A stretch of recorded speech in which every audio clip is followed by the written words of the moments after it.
Hello student, welcome to my YouTube channel base of education Mantra. आज हम शुरू करने वाले हैं क्लास 7th की वर्कशीट नंबर 24 जो कि सामाजिक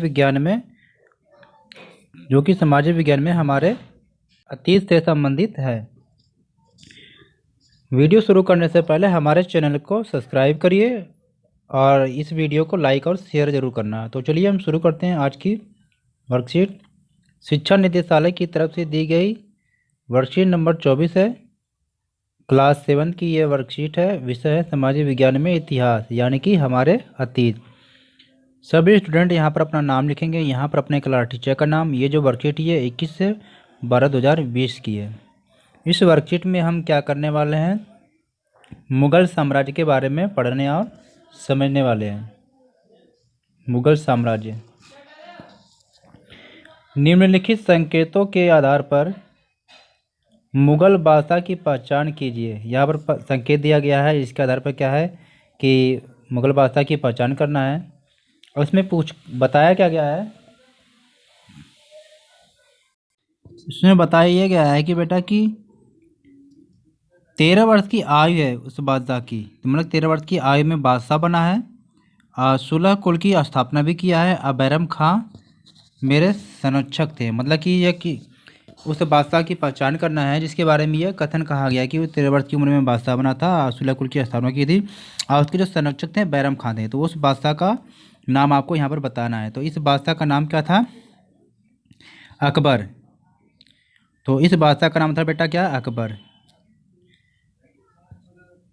उम्मीद करते हैं शायद आप लोगों ने भी यही सोचा होगा। तो आगे हम देखते हैं फिर इधर। आप अवश्य ही मुगल बादशाह अकबर की बात कर रहे हैं। आइए अब हम क्या करते हैं, बादशाह अकबर के बारे में जानकारी प्राप्त करते हैं। मतलब कि जो हमने आपको बताया सही था। इधर से लड़के ने क्वेश्चन किया था, इधर से लड़की ने आंसर बताया था। तो आज की वर्कशीट में हम मुगल साम्राज्य में सम्राट अकबर के बारे में पढ़ने और समझने वाले हैं, क्योंकि आज की वर्कशीट हमारी काफ़ी महत्वपूर्ण है जो एग्ज़ाम की दृष्टिकोण से है। तो क्यों ना हम समय गंवाते इस वर्कशीट को बहुत सही तरीके से पढ़ें। तो चित्र में आप देख पा रहे हैं कि अकबर का चित्र है। अब अकबर के क्या है, प्रमुख सैन्य अभियान। तो अकबर ने किस किस प्रकार से सैनिकों का संचालन किया था, क्या क्या उससे संबंधी घटनाएं थी, उसको हम शुरू करते हैं।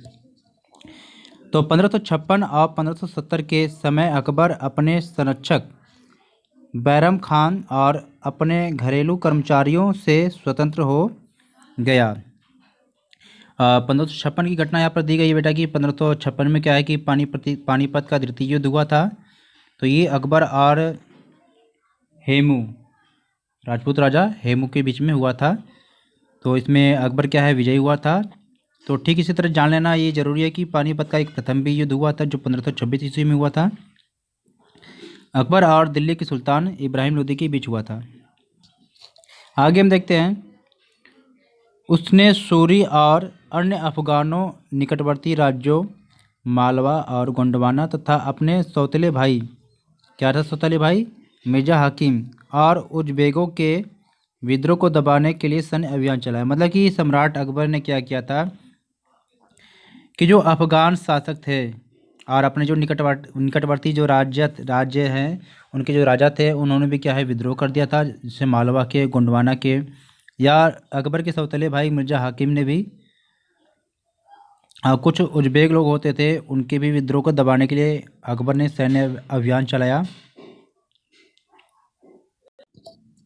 आगे देखते हैं कि 1568 में सिसोदियों की राजधानी चित्तौड़ और 1569 में रणथंभौर पर कब्जा किया। मतलब कि सैन्य अभियान के द्वारा अकबर की सेना के द्वारा क्या है, सिसोदियों की राजधानी चित्तौड़ में और रणथंभौर पर क्या है, कब्जा कर लिया गया। इसके बाद फिर क्या हुआ, 1570 और 1585 के समय गुजरात के विरुद्ध सैन्य अभियान चलाए। फिर इसके बाद इन्होंने क्या किया कि 1570 और 1585 के बीच में इन्होंने एक अभियान चलाया गुजरात के विरुद्ध।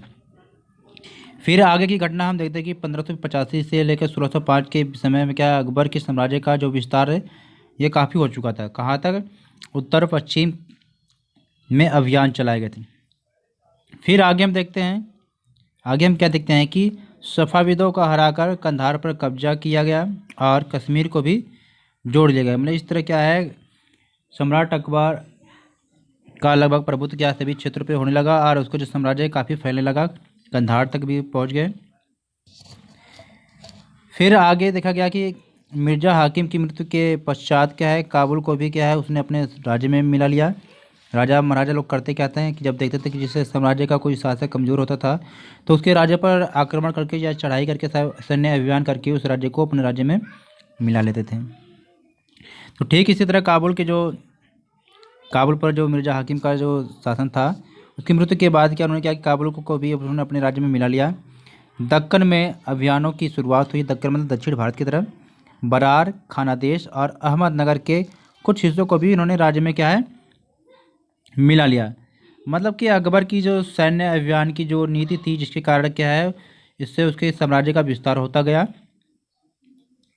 अब हम अकबर की जो प्रशासनिक नीति के बारे में देखते हैं कि उसकी प्रशासन की नीति क्या थी। तो अबुल फजल जो बहुत अच्छा लेखक या रचयिता का लीजिए, इसके द्वारा क्या है एक रचित जो थी अकबरनामा, जिससे कभी आपसे अगर एग्जाम में पूछे कि जो अकबरनामा है जिसके द्वारा रचित गई है तो इसको क्या है इसके रचयिता कौन से हैं, अबुल फजल है, इनकी रचना है।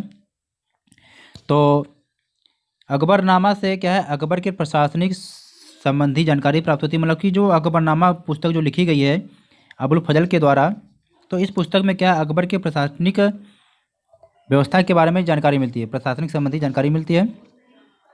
साम्राज्य जो है ये कई सूबों में बटा हुआ था।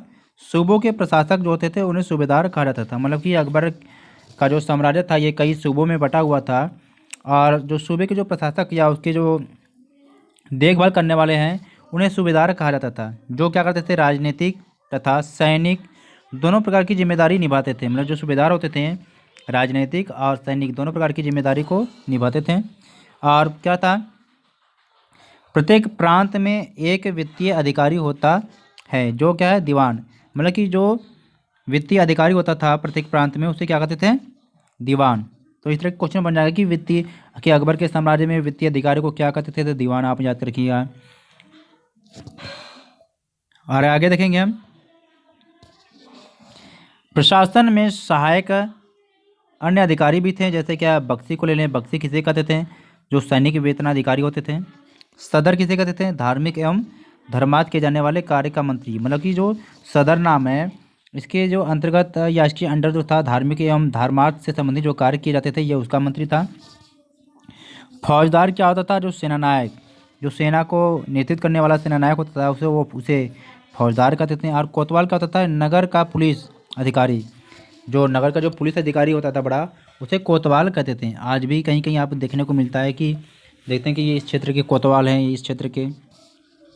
तो अब हम अकबर की धार्मिक नीति के बारे में अध्ययन करते हैं। अकबर ने सुलह कुल की नीति का आरंभ किया या प्रतिपादन किया।